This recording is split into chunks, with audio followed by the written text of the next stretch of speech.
back at PNC Field here in Music. Adam Giardino with you, and the RailRiders a 4-0 lead over Sean Morimondo and the Buffalo Bisons.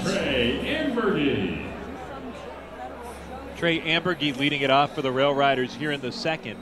The windup and the pitch. Fastball low, ball one.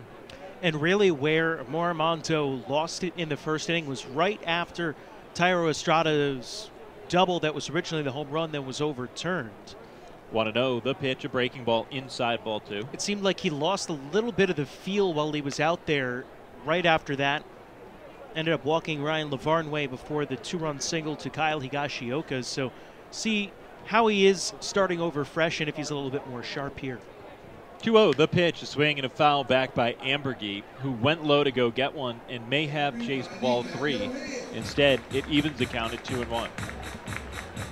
Always so tough for a hitter when you're looking fastball on 2-0 and you get a pitch that looks like it's your pitch, even if it's going to be out of the strike zone you want to chase.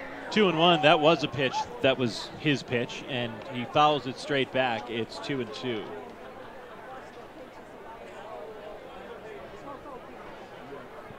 RailRiders with 4 runs on 4 hits.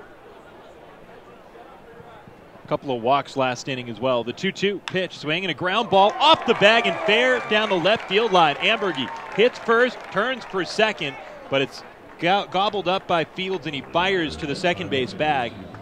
Leadoff single for the RailRiders, and as much as Mike Ford, who comes to bat now, has been ticking, so has that guy to begin his AAA career.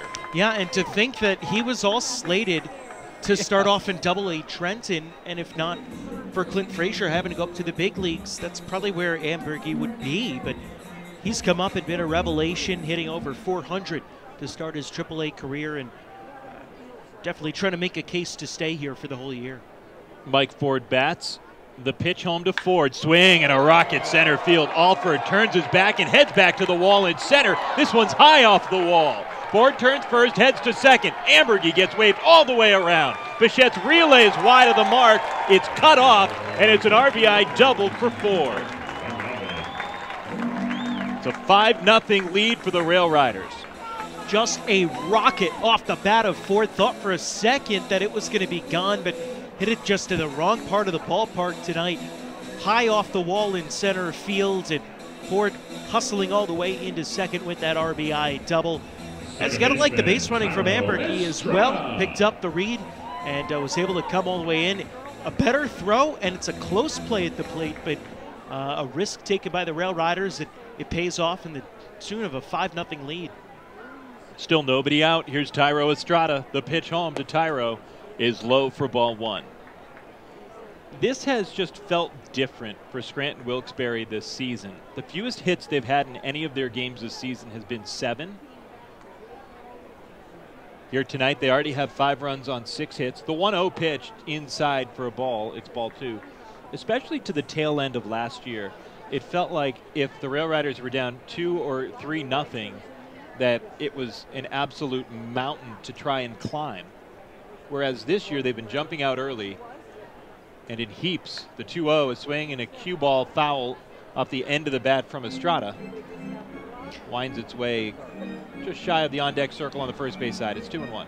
And it's funny because there was so much hitting on this RailRiders team last year, so many bats that came through at various points, but especially early on, it just felt that it wasn't really clicking, and then about mid-July was when things started to gel. The pitch to Estrada misses for ball 3, and now it's 3 balls and a strike.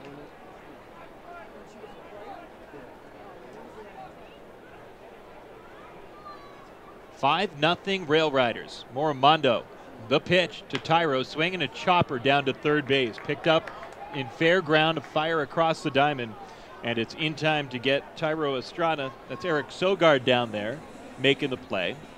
Out number 1 as Mike Ford hangs tight at second. A little bit of a slow roller up the line. Never really an easy play for a third baseman when you have to charge in like that, and especially toward the line where you've got to have your momentum taking you close to home plate. Always an awkward throw. Good job, though, by the pro Sogard.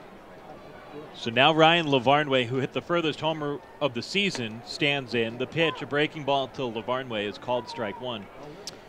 How far was it? I wish I knew. Someone in Ontario, Canada could tell us once they figured out where the baseball stopped rolling to. He hit it over a 40-foot net protecting the highway in left field. The 0-1 pitch is a swing and a miss, strike two. We hypothesized that it wound up in the back of a minivan. Everyone seemed to be okay as they drove past Salem Field on I-90. No balls, 2 strikes, 1 out. Ford inches at second, not being held off on. The pitch is upstairs, and it's 1-2. So you're saying kid on their way to hockey practice got themselves an unexpected souvenir. Yeah. That night there was a Justin Timberlake concert happening in Buffalo. What? Parking was $8. The 1-2 pitch, a swing and a dribbler foul. Did you go? The lot, no. Well, we looked it up, and tickets before fees would have been $63, so somewhere around $75 a piece. And then you tack on the parking. That's well, we walked. We were walkable to the Sabres Arena from our hotel in Salem Field. There's a great little Tim Hortons that's attached to the Sabres Arena. Of course. Yeah. I think that's a law up there. Yeah, it's a culture. Tim Hortons, the 1-2 pitch, swing and a broken back grounder, foul. Wide of third base coach Doug Davis. It stays 1-2. So the answer is no, we didn't. We ended up going to what was a really cool motifed Japanese restaurant, barcade type place where the food was kind of Japanese fusion.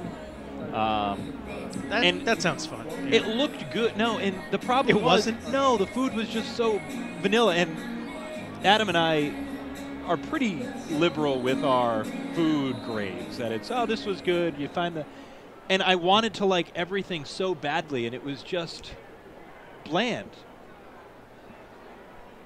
If we ate with our eyes, it would have been fine. The food came out and looked great. A ball and 2 strikes after Lavarnway gets a new piece of lumber. The pitch, a breaking ball low, ball 2. So that's what we did instead of going to Justin Timberlake. I also feel that probably by the time the game got over, maybe the timing of the Justin Timberlake concert wouldn't jibe or... No, that was a Saturday 105 game. Oh, so it was... You had the whole night ahead of you. It was in our wheelhouse, yeah, for sure. 2-2, the pitch. Lavarnway swings and taps one. Charging effort from Bichette. He settles his feet, he plants, he throws. He's got Lavarnway by a full 2 steps. Mike Ford goes second to third, and there are 2 outs in the bottom of the second. Well, I know times a lot of minor league teams they'll have concerts after games as ways to draw. Any of those stick out to you? Obviously, I'm guessing the Bisons did not do like a twofer with this Justin Timberlake They didn't concert, entice JT to come out to no. It wasn't a promotion at Salem Field. Yeah. Well, it was interesting. Here's a pitch to Kyle Higashioka down and in for a ball, because we saw just a ton of people walking around outside in Buffalo, and it was a nice night. But half of them were dressed with Gryffindor and Hufflepuff capes, and then the other half were like high school-aged girls with their mothers. And I was trying to thread the needle with it. And there was a Harry Potter convention also at the same arena, coinciding with the Justin Timberlake concert. JT's people they're smart. They know where his wheelhouse audience is. It's a very specific Venn diagram. The 2-0 pitch, it's a swing and a foul away, and it's 2-1. Yeah, I don't think, admittedly, I don't think the people, it seemed like the people were leaving the convention and people were then going to the concert. And again, I'm not saying there's a slice that wouldn't have enjoyed a full day at that arena.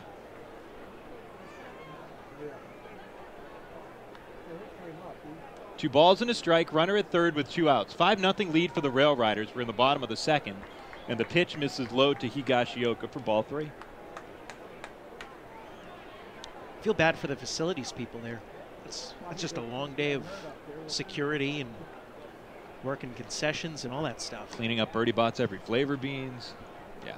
You guys did a live taste testing of those on air last year. Yes, we did. 3-1, the pitch. Swinging a grounder down to third base. Picked up by Sogard. He plants and throws across, and it's in time to get Higashioka for the final out.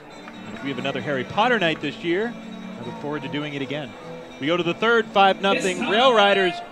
Joe Basile on the mic when we return on NEPA Sports Radio, The Game.